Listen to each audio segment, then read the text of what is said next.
Ok, então, vamos começar.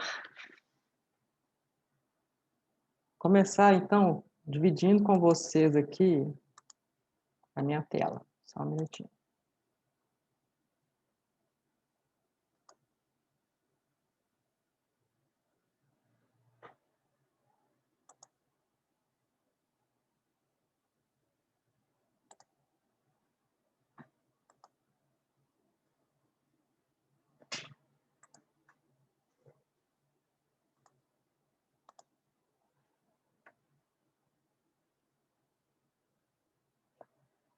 Então, hoje nós vamos rever alguns conceitos para laudos residenciais de prédios com entre 15, né, a 25 anos, tá? Então, tem algumas coisas que a gente pode conversar a respeito dessa tipologia de prédios, tá?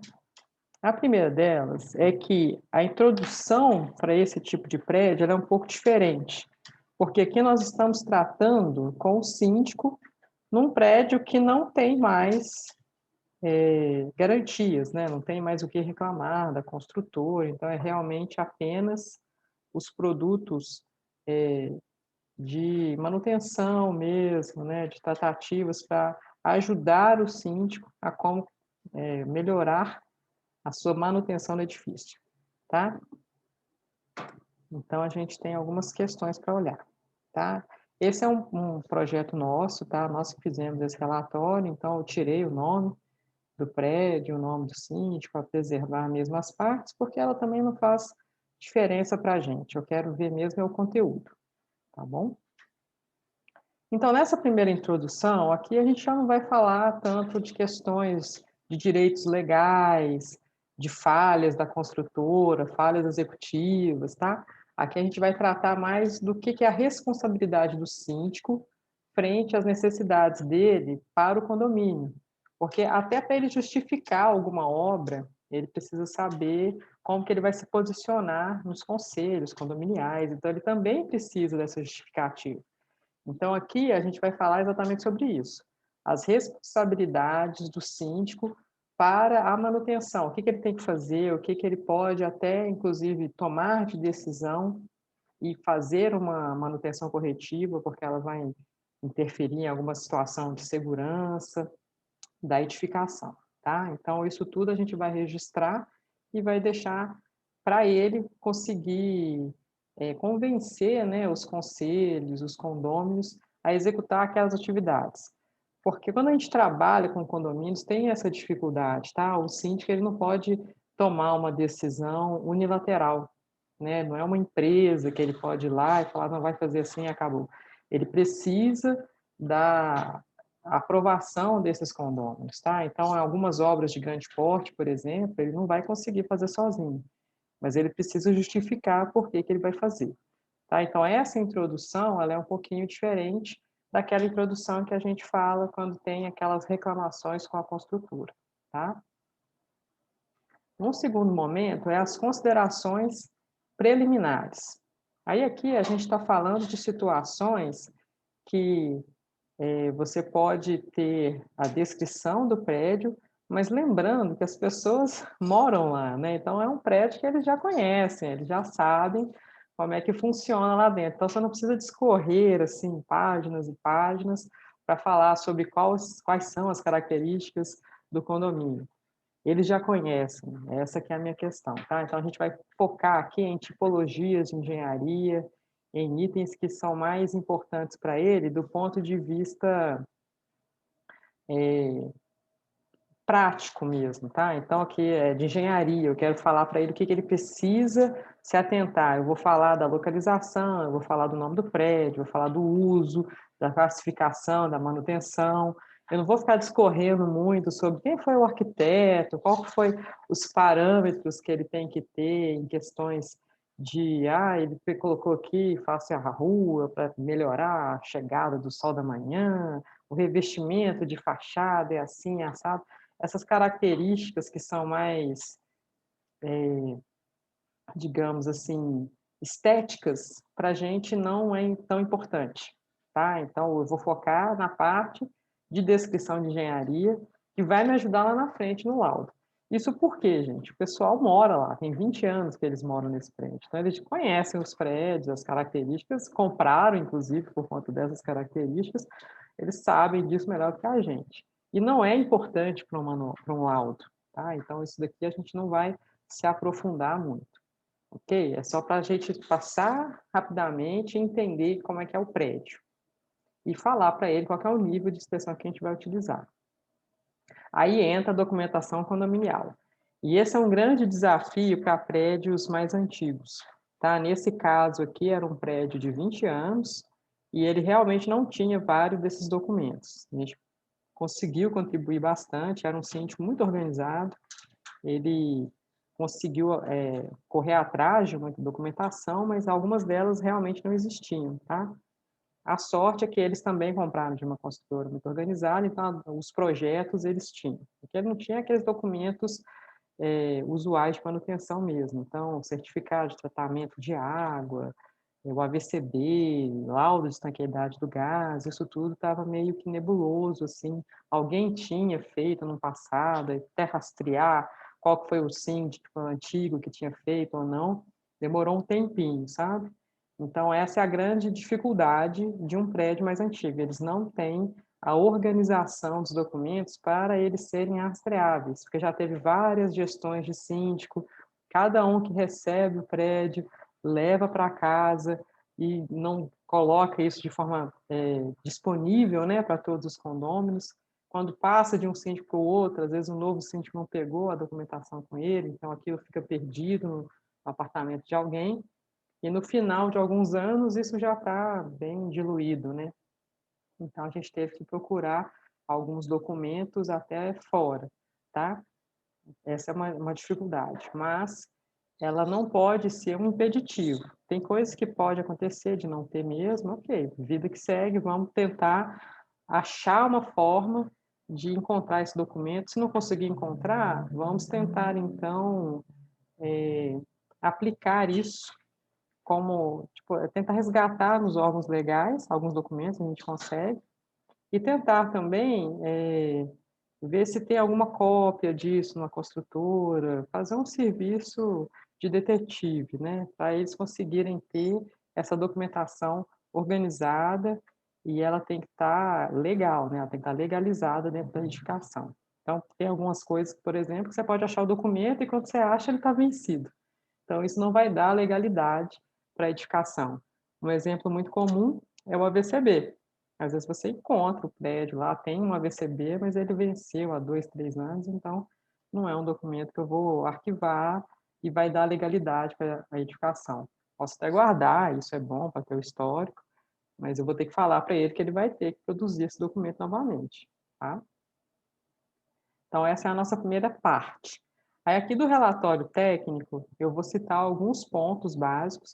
Esse laudo eu vou deixar para vocês fazerem o download, tá? Então, aqui embaixo vocês vão conseguir acessar esse laudo para dar uma estudada nele, tá bom? Mas aqui eu vou falar de alguns pontos específicos. O primeiro deles é na página aqui, parte de drenagem pluvial, limpeza de calhas, né? Uma coisa que a gente acha que é tranquilo, mas ela fica um pouco esquecida quando é em pontos altos da edificação, nas áreas técnicas. Então, esse é um item que a gente sempre checa com cuidado, porque o entupimento dessas calhas pode estar tendo um vazamento no telhado que ninguém está vendo, e ter um acúmulo de água nesses locais, tá? Então, sempre, todo o sistema, né? Desde as calhas até as caixas pluviais de inspeção, de direcionamento da água, tá bom? Só um minutinho aqui, gente.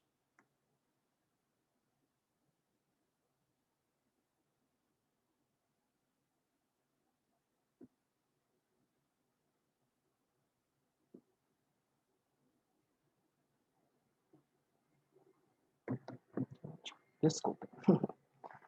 Então tá. Aí agora, vamos lá na página 25. Aí é o problema das fissuras. Fissuras em paredes, elas são frequentes em prédios com essa idade, então isso é normal, tá? Aqui, o que não é normal é você ter essa situação que eu tenho um prédio que ele tinha acabado de ser pintado completamente. Não tinha nem 6 meses que eles tinham repintado todas as áreas comuns e elas estavam todas fissuradas novamente. Então, qual que foi o problema? Contratou-se uma mão de obra que não era qualificada, então falou que era para pintar, a empresa que fez esse serviço foi lá e somente pintou. Ela não tratou as fissuras que estavam ocorrendo no revestimento de argamassa antes da textura. E isso é necessário que seja feito. Então, quando for contratar o serviço de pintura, a gente fala, olha, tem sempre que tratar todas as fissuras internas para elas não aparecerem novamente quando você repintar. Então, você vai ter um desserviço, né? Vou pintar, mas ela não vai deixar aquele ambiente com um aspecto melhor, né? Um aspecto estético melhorado, que era a intenção. Então, nesse caso, a gente tem que primeiro passar para a empresa quais são os métodos de tratamento dessas fissuras, que elas são fissuras antigas, elas já existem há muitos anos, então elas têm que ser tratadas para elas terem pelo menos um tempo de vida útil, para eu não precisar pintar todo ano, a cada 6 meses eu ter essa frequência. Eu tenho que ter pelo menos a cada 3 anos. Eu preciso ter uma vida útil nesse tratamento das paredes com pintura. Isso só vai acontecer se eu conseguir tratar essas fissuras de maneira adequada. Então, nesse caso, ele vai ter que repintar de novo, né? Porque é um condomínio de alto padrão, eles têm esse desejo de ter sempre uma área comum com um aspecto estético interessante, bonito, né? Receber os seus convidados ali nas piscinas e tudo, fazer a festinha das crianças e ter uma área com ambiente adequado. Nesse caso, não foi feito. Então, é uma característica da manutenção. Não é só tratar esteticamente com qualquer empresa, ela tem que ser instruída para fazer esse serviço de maneira adequada, tá? Então, todos os pontos de fissura têm que ser tratados corretamente.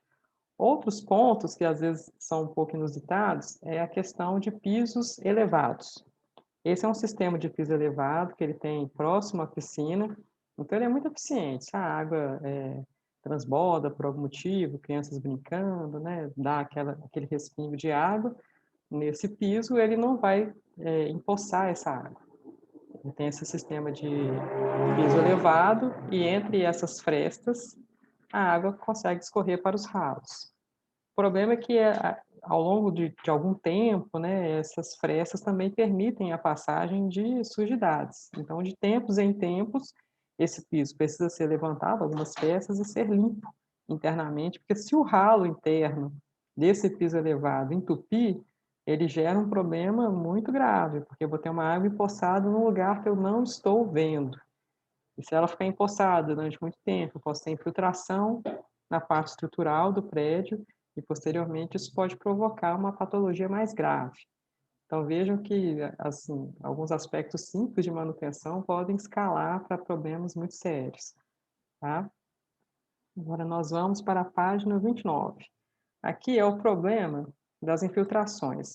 Eu tenho uma garagem e ela tem uma infiltração muito severa.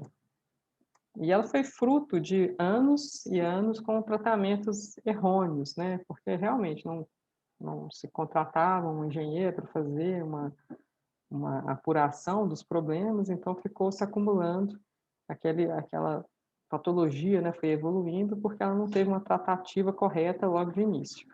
Então aqui a gente tem um problema muito sério de filtração numa garagem que já não tem uma ventilação adequada, tá? E ela se repetia, ó, em vários locais. E a gente tinha um problema de revestimento mesmo na fachada externa. Então, aqui externamente é uma fachada, não é um muro de um vizinho, esse piso ele não está enterrado, ele está sobre o solo. Então, o que a gente tinha era um problema de infiltração pela fachada. A fachada do lado externo, né, que essa é uma área que não tinha o mesmo revestimento da torre, é uma área de embasamento, e ela tinha um revestimento de pintura simples, que já não conseguia, né, combater a água de chuva em situações de intempéries. Então, aqui foi necessário refazer essa pintura da fachada nesse embasamento com um tratamento, né, uma textura, algum material que consegue criar um filme que protege essas paredes das águas de chuva, tá? Então, aqui foi um problema que a gente conseguiu. Lá na frente eu vou ter fotos dessa fachada, vocês vão conseguir entender por que tinha tanto problema de infiltração nesses locais. E essa infiltração que gera, né, uma infestação por mofo, né? Aqui o cheiro de mofo era muito forte. Todo mundo que tinha criança pequena que reclamava quando tinha que estacionar nessas áreas. E fissuras, né, de modo geral. Agora nós vamos para a página 35. Nessa página 35, a gente tem um problema que é muito comum dos condomínios, que é a fixação de antenas em qualquer lugar do prédio. Eles veem um lugar e fixam a antena lá. E às vezes não fixa de maneira adequada. Aqui, por exemplo, a ancoragem da antena ela já está completamente oxidada, com o risco até dessa antena cair, porque ela está realmente sem resistência. Então, a gente sugeriu para o síndico que ele trocasse essa ancoragem da antena, que é a antena, o sistema de antena coletivo. Ele é um sistema um pouco em desuso atualmente, né, porque as redes de TV e internet elas já vêm conectadas numa única rede, então não precisa mais de uma antena específica para TV. Mas até então era o sistema que utilizava, né, 20 anos atrás, tinha essa forma de fazer a transmissão das TVs, e muitas unidades ainda tinham as TVs, né? Então, a gente manteve a antena, porém, trocando a forma, né, de ancoragem. Em alguns prédios, a gente está até eliminando essas antenas, tá? Tem prédios que já está até removendo porque realmente não utiliza.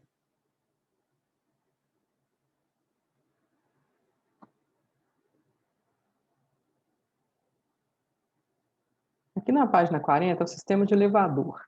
E nesse caso, só quero mostrar para vocês que tem sistemas que podem estar completamente corretos.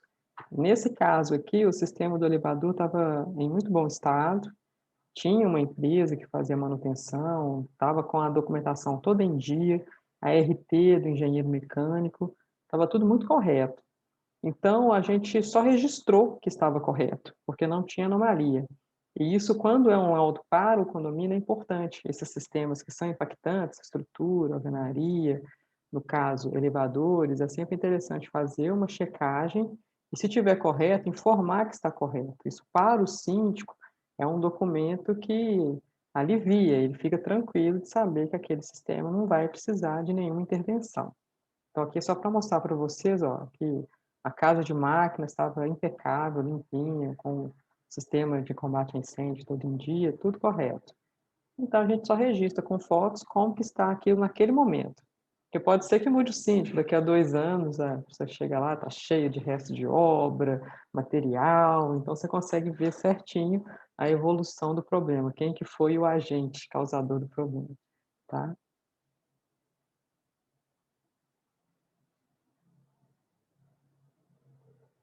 E aqui nas esquadrias de alumínio, o que que a gente sempre encontra? Um problema muito recorrente, tá? A abertura das janelas basculantes, ela tem que ter um limite. Ela não pode abrir a 180 graus, 90 graus, ela não pode ter essa abertura de 180 liberado, tá? E nem de 90 graus. Ela tem que ter no máximo 30 graus de abertura. E dependendo do lugar, essa abertura deve ser ainda menor. Se tiver um trânsito muito grande de pessoas, aqui é só o trânsito local de pessoas. Então, o Corpo de Bombeiros, para essa localidade, fala que o máximo de abertura dessa janela basculante é de 30 graus. No caso de, se fosse uma fachada, né, que tivesse próximo da rua e você tivesse um trânsito muito mais intenso de pessoas e a janela fosse maior e outros fatores estivessem impactando, né, nessa determinação da abertura, ela pode ser ainda inferior, chegar até mesmo a 15 graus, ficar bem estreitinho ali só para entrada de ventilação, e ela não serve nem para você conseguir renovar totalmente o ar do ambiente, porque ela vai abrir só um pouquinho. Isso por quê? Para evitar realmente o desprendimento dessa parte da janela, né, da folha de vidro da janela, que pode cair e afetar alguém que está passando lá embaixo. Porque tem que lembrar que isso tudo é uma componente, né, de engrenagens que formam uma esquadria, ela não é um agente fixo. Então, isso pode se soltar, acontece. Tem vários acidentes registrados dessa forma. Então, é importante sempre lembrar que isso daqui tem que ficar preservado. Então, neste caso, estava errado porque ela abria mais do que 30 graus. Então, foi uma recomendação que a gente passou para o síndico. E a gente resolve isso de qual maneira? Eu coloco um limitador de abertura. Ele pode ser um limitador físico, tipo aquelas cordinhas mesmo, aquelas hastes que você prende a janela, a gente vê isso muito comum nos prédios atualmente. Se não tiver esse dispositivo físico, ele pode ter um freio aqui, né? Então, na própria abertura da janela, ela já não deixa abrir mais do que aquilo, porque ela já vai ter um freiozinho lá para segurar. Então, tem várias formas de fazer essa limitação de abertura.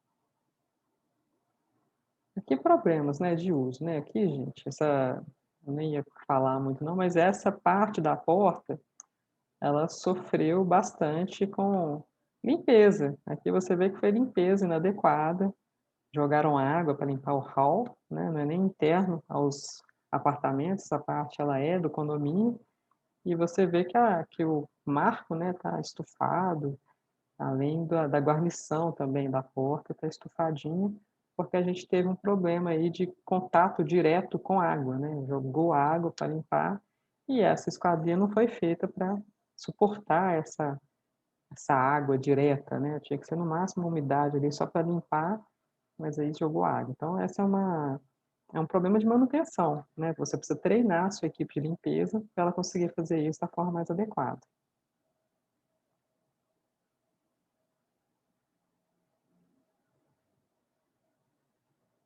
Aqui eu vou passar rapidinho só para a gente ver a parte do gás, que é outro sistema que sempre tem algum problema, tá? Então, são sistemas que assim, a gente considera como sendo críticos. Toda vez que tiver esse sistema num prédio, faça bastante questão de avaliar ele como um todo, tá? Porque o sistema de gás é um combustível, ele pode gerar, né, uma explosão.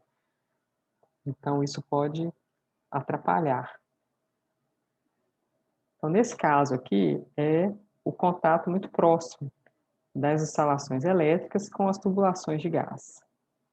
E isso, pela norma, não pode. Não posso ter essa tubulação aberta dessa forma, né? Tem que ser dutada, tem que ser protegida, e ela tem que ter, no mínimo, 30 centímetros de afastamento entre uma e outra. Então, eu tenho a tubulação de gás aqui, a tubulação elétrica tem que estar a pelo menos 30 centímetros. Eu não posso estar com ela muito pertinho e nem estar com ela assim, aberta, né, livre desse jeito aqui. Ela precisa de uma tubulação para protegê-la mesmo. Até porque essa é uma área que ela não tem uma ventilação muito boa, né? Isso aqui é um armário técnico que eu tenho os queimadores, e nesse caso eu posso ter um problema, tá?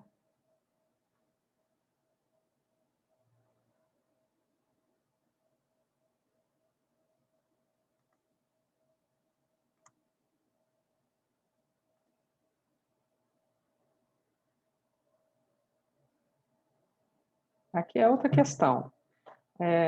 A parte de gás, como por ela ser sempre muito difícil, né, de lidar, são problemas que a gente pode ter o tempo todo, aqui eu tenho o registro de forma exposta na garagem, que é uma área que tem muitas pessoas passando, né, eu não consigo impedir que as pessoas passem por lá, e nesse caso, já que eu não consigo impedir o acesso de pessoas, eu preciso então proteger que esse acesso, essa parte que está em display do sistema de gás, que ele não seja mexido por alguém, né? Que ele não seja alterado. Então, aqui eu tenho toda a parte de registros e ela não pode ser modificada, tá? Isso porque eu tenho toda uma calibração nessa pressão de entrada de gás que ela já é prevista para ter um máximo e um mínimo. Então, dessa forma, quando está exposto, alguém sem querer pode passar aqui e fechar esse registro, ou alterar um pouco a abertura dele, já vou mudar um pouco a vazão, e isso tudo pode geraram uma série de problemas que o usuário final nem sabe por que está acontecendo. E até você descobrir, checar todos os registros para encontrar que foi alguém que sem querer passou por aqui e estava segurando uma bicicleta, que atrapalhou a forma do registro funcionar, até descobrir qual foi a causa disso é muito complicado. Então, é só colocar um armário com uma grade que consegue já resolver grande parte do problema, tá?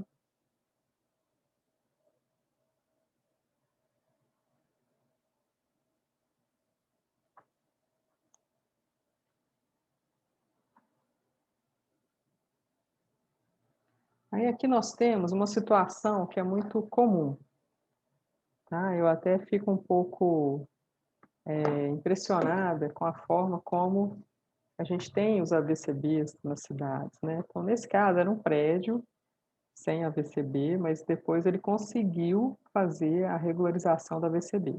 E nós voltamos após essa regularização. E a gente encontrou essa situação. E quando a gente checou no projeto, ele não estava muito bem definido qual era o tipo de extintor que deveria ser utilizado nos halls de todos os pavimentos. E aqui nós temos essa situação. Um extintor que ele é de classe A, mas ele não é para ser utilizado em fogos de classe B e classe C. O que a gente tem aqui é que para prédios residenciais, as maiores causas de problemas de fogo, né, os focos de incêndio que nós temos dentro dos prédios, é justamente líquidos inflamáveis, né, gordura que a pessoa deixa, óleos, né, muito quentes, que pode acontecer uma explosão disso e gerar um incêndio a partir de um óleo quente. E nós temos também equipamentos elétricos que podem pegar fogo. Então, você pode ter um curto-circuito e aquilo gerar um problema, tá? Esse problema que é gerado, a gente não tem uma forma de apagar esse fogo, tá? Então, esse é um grande problema que nós temos nos edifícios residenciais. Tem o extintor, mas ele... Olá, boa tarde. Mais um chegando. Bom, então, ele não tem... você tem a fonte e você tem o aspecto do fogo, mas você não tem uma forma de eliminar esse fogo, de combatê-lo, porque o extintor que está lá, ele não pode ser utilizado, e se você quiser usar o hidrante, ele também não pode ser utilizado, porque o hidrante é a água. Então, você tem um extintor à água e um hidrante à água. Então, você tem duas formas de combater o incêndio que não são efetivas para os piores casos de incêndio que a gente tem dentro de edificações, que é justamente a parte elétrica e a parte de líquidos inflamáveis, né, com óleos quentes. Então, você tem um extintor lá que ele é basicamente inútil. Inútil no sentido de que ele não pega os 70% de focos de incêndio que a gente tem em residências, principalmente em residências em prédios. Tá? Então, nesse caso aqui, mesmo que ele tenha um AVCB que autoriza ele usar esse tipo de extintor, eu recomendo para o síndico que ele troque.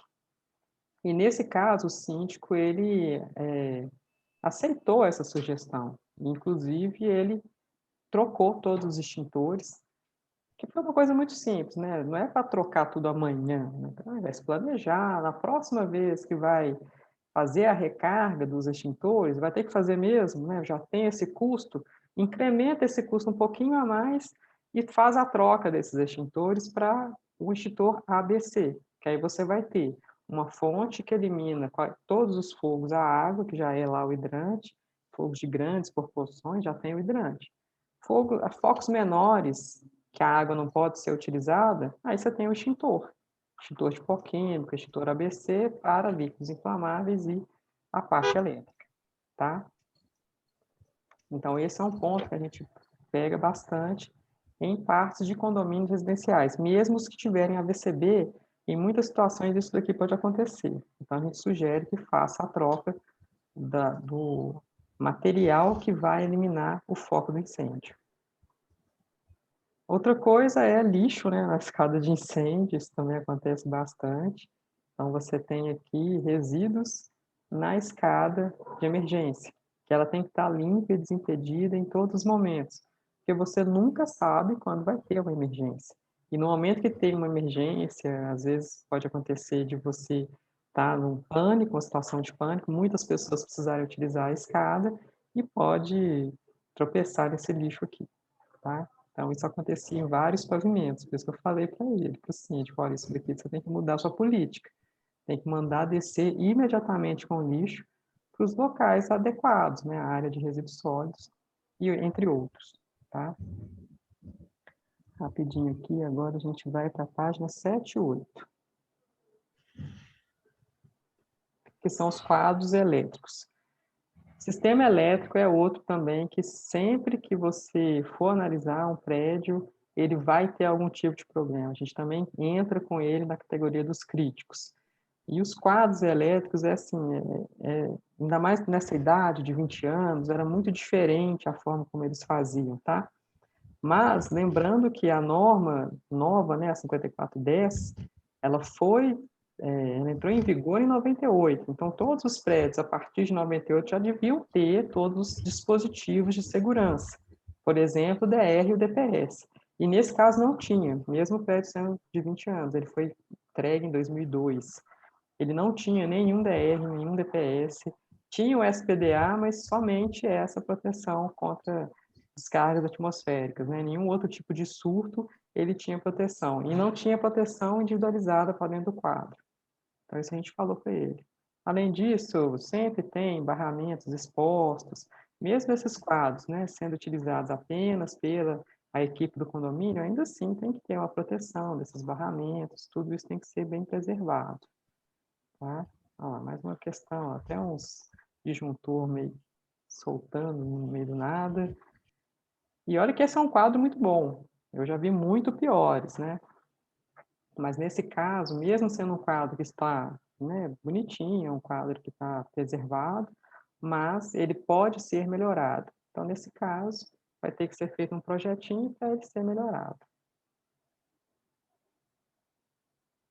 Novamente, tá vendo? Barramentos externos, é sempre complicado, tá? Agora nós vamos para a página 98.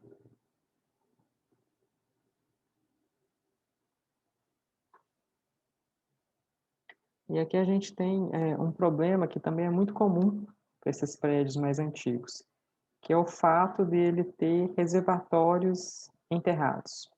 Então, os reservatórios inferiores, eles precisam ter uma proteção muito bem planejada para evitar a contaminação da água com o solo, tá? E antigamente a gente não tinha essa visão. Então, a norma 5626, que também é de 96, ela já é um pouco antiga, né? Para esse prédio.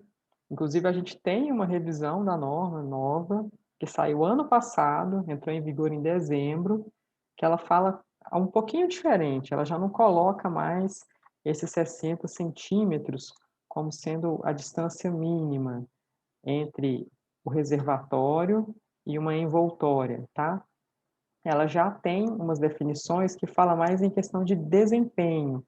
Aí ela vai falar o seguinte, olha, para o desempenho você precisa que a edificação comprove que o reservatório não tem problema de ser infiltrado ou sofrer algum tipo de contaminação com o solo. Então ela dá várias sugestões e opções que o projetista pode utilizar, sem dar um número cravado. Porém, esse prédio foi feito na vigência da norma antiga, né? Então, ele tinha que ter pensado num reservatório que tivesse essa distância, e não tem, tá?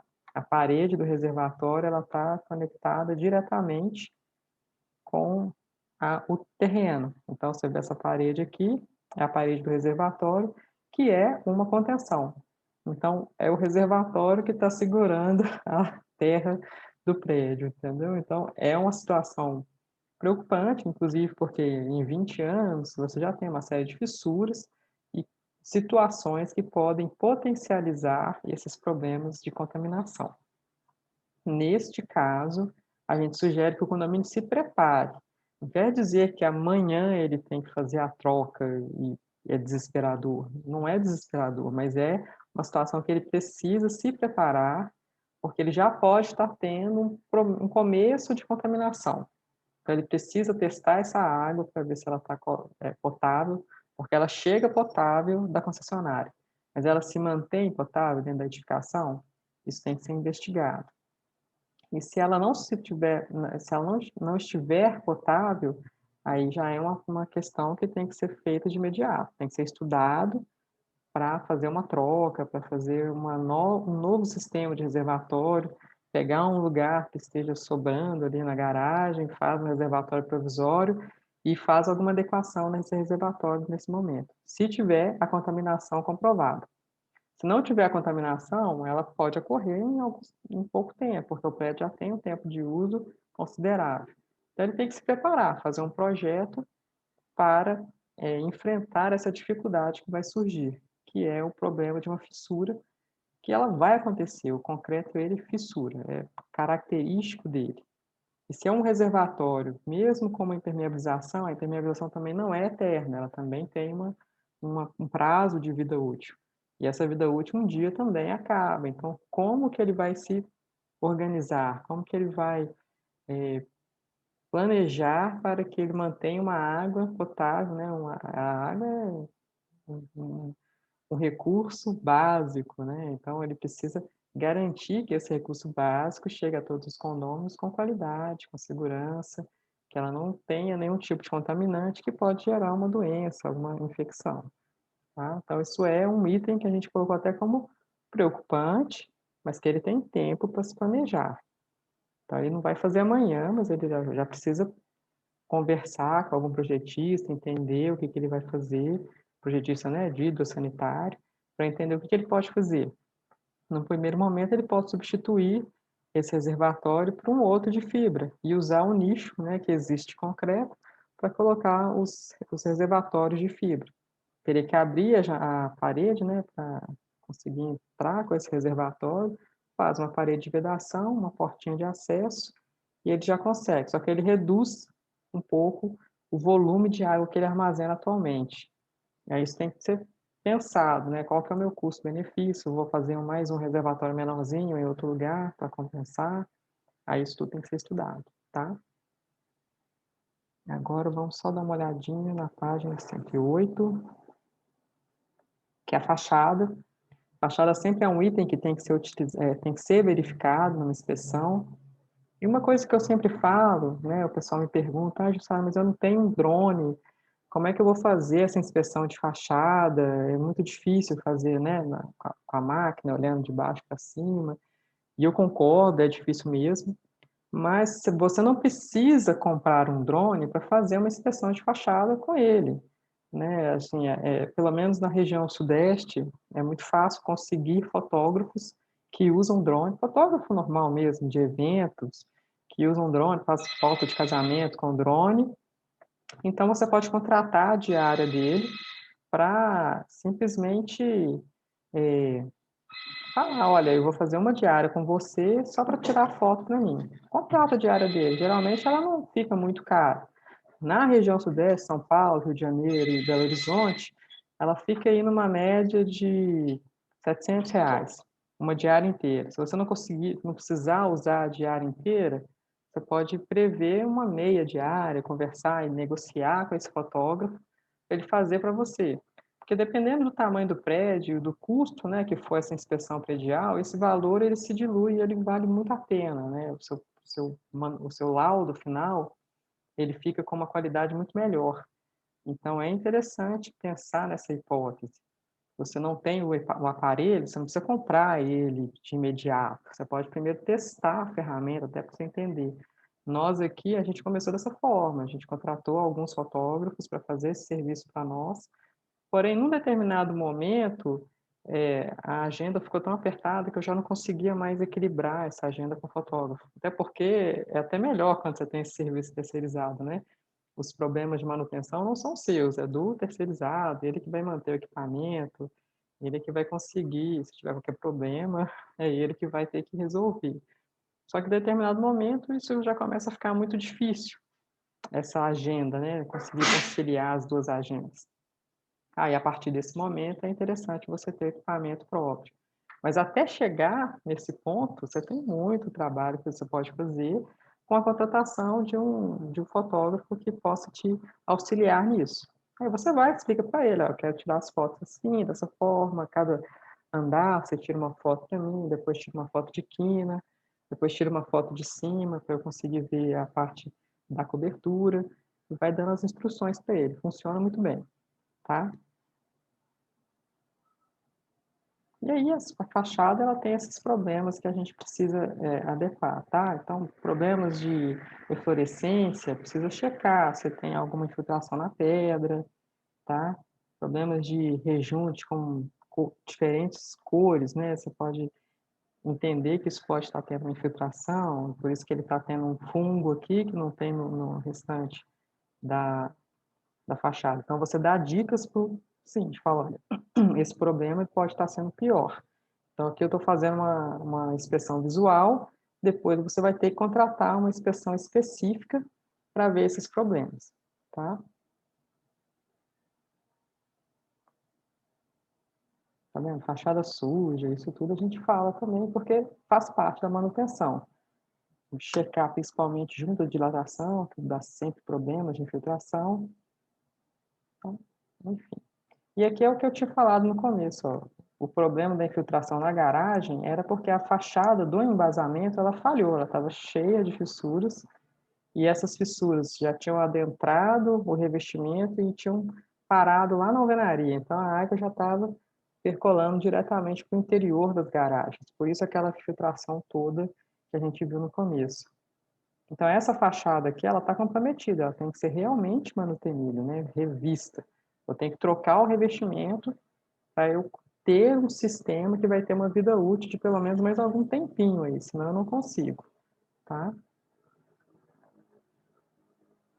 Ela estava com muito problema mesmo, olha, aqui nessa outra foto dá para ver bem a quantidade de fissuras que eu já tinha nessa fachada. Por isso a razão da gente ter tantas, infiltrações internas. Isso foi passado para o síndico, então era a prioridade mais grave que ele tinha, era realmente tratar, porque ele já tinha uma infestação fúngica no interior das garagens muito avançada, então ele tinha que ter tratado isso primeiro. Então ele tinha algumas ideias de trocar a sauna, de fazer uma parte estética bem bonitona na área comum, que já estava precisando de dar um upgrade, na visão dele, né, mas ele tinha alguns problemas técnicos primeiro para tratar, tá.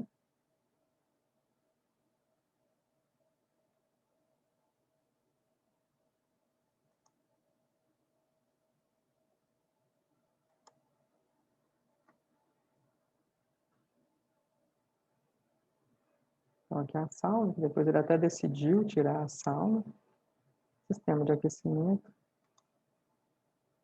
a questão de manter os sistemas, né, com as proteções, que são um sistema que estava bem deteriorado no caso, mas eram manutenções de praxe, né. E cobertura, cobertura ela também tende a ser um pouco esquecida, justamente porque ela fica fora da vista, né, dos usuários, então eles não veem, costuma se esquecer desse sistema. Só vai ver mesmo quem é mais, focado na parte técnica, tá. Então aqui a gente tem toda uma questão de telhados e rufos, os rufos com já alguma iniciação aqui de oxidação, e a parte dos telhados já com um pouco de deterioração aparecendo. Então, nesse caso, a gente faz uma visão com o drone e depois vai no local para checar, tá? E passa para o síndico que ele tem que ser verificado.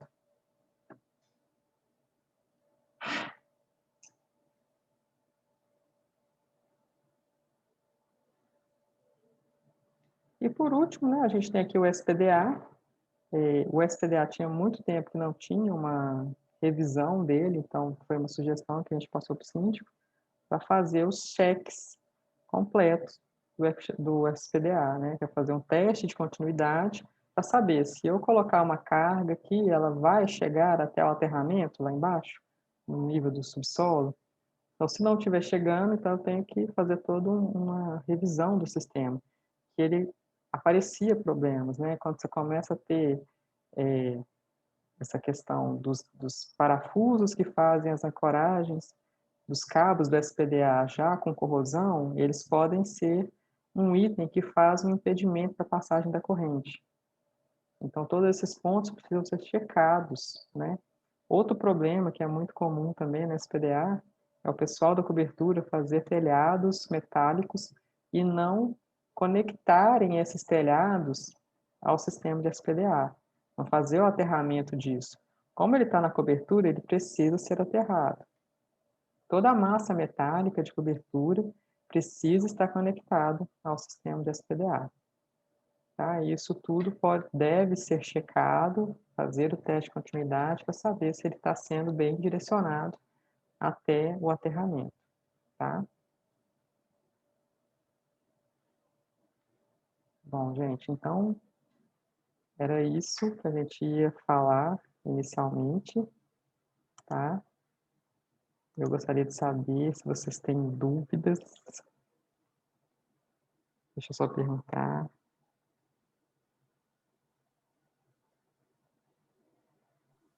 Ô, Jussara, eu tinha te enviado uma dúvida no bate-papo Sim. em relação às recomendações técnicas.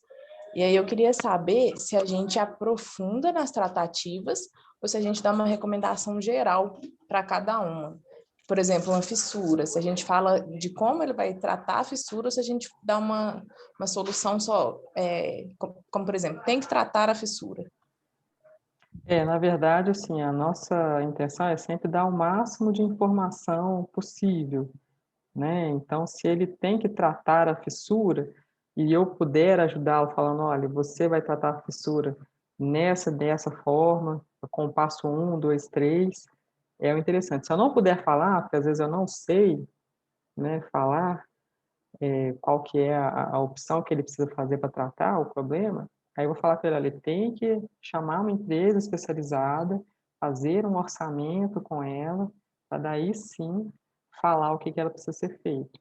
O simples assim, é tentar ao máximo abrir as opções, explicar, né, de forma mais didática possível, com todas as informações que você tiver, porque mesmo que seja, né, pareça óbvio para você, para o síndico pode não ser. Então, essa opção de poder falar para ele tudo o que ele precisa saber é interessante. Tá? Então, assim, mesmo que pode acontecer, né, da gente pegar um sistema que eu não sei falar para ele, é um sistema de elevador que apresentou um problema, eu não vou saber falar para ele tudo que precisa ser feito, eu vou falar, você vai contratar uma empresa especializada para fazer essa inspeção. E aí ela vai te falar o que você tem que fazer a partir de então.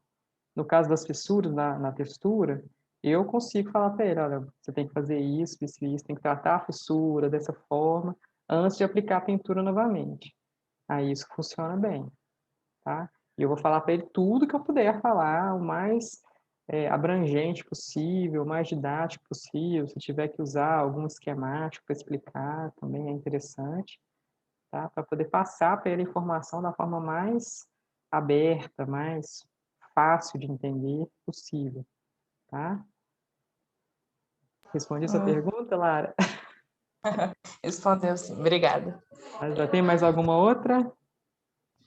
Não, por enquanto é só. Então tá joia. Então, gente, vou deixar essa aula gravada, né, na plataforma do Hotmart. Todo mundo que quiser, né, se tiver alguma pergunta, pode deixar no campinho dos comentários na Hotmart ou mandar para a gente por e-mail e também pelo grupo do Telegram, tá? Fiquem à vontade para entrar em contato com a gente dentro dessas 3 formas, né, de comunicação, tá? Fico muito agradecida da participação de todos hoje e até a semana que vem. Tchauzinho.